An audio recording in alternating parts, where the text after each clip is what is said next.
এখানকার কন্ডিশন চেন্নাইয়ের মতোই, বল ঘোরে নিচু হয়। আমার জন্য সহজ ছিল। সংবাদ সম্মেলনে কথাটা শেষ করতে পারলেন না দয়ালান হেমলতা।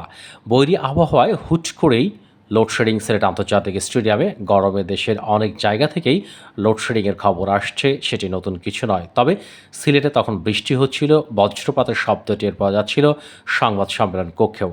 হেমলতা এরপরও কথা শেষ করতে চাইলেন, কিন্তু অফিসিয়াল ব্রডকাস্টারের আপত্তিতে তা আর হলো না।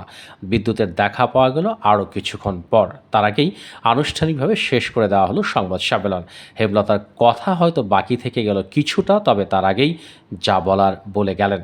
সিলেটে দ্বিতীয় ম্যাচের ছবিটা যেন তাতে ভেসে উঠল আরেকবার। বৃষ্টিতে ভারতের ইনিংসে 5.2 ওভারের পর আর খেলা হতে পারেনি, কিন্তু তার আগেই হেমলতার 24 বলে 41 রানের ঝোড়ো ইনিংসে যা করার তা করে ফেলেছে ভারত। বাংলাদেশের ইনিংসের তৃতীয় ওভারের শেষ বলে মিড অফ থেকেই সিঙ্গেলটা চুরি করতে চেয়েছিলেন মুর্শিদা খাতুন, তবে সিনিয়র ক্রিকেটারের সেই ডাকে সাড়া দেননি সুবহানা মোস্তারি। রানটা ঝুঁকিপূর্ণ হয়ে যেত।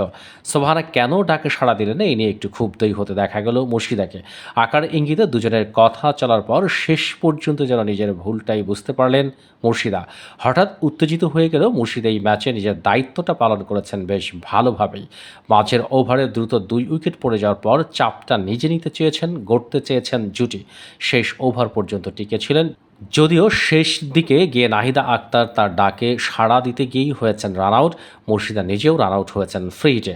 49 বলে 46 রান করেই থামতে হয়েছে তাকে। টপ অর্ডারের ব্যাটার হিসেবে বাংলাদেশের সর্বশেষ 50টা করেছেন মুর্শিদাই গত বছরের শেষ দিকে দক্ষিণ আফ্রিকার বিপক্ষে। এই ম্যাচে নাগালে থাকলেও আরেকটি 50 পাননি। তিনি থাকলে দলের রান আর কয়েকটি বেশি হতো, সে আক্ষেপে পড়েছেন। মুর্শিদা জানতেন এমন উইকেটে 119 রানের সম্বল ভারতকে আটকাতে যথেষ্ট নয়।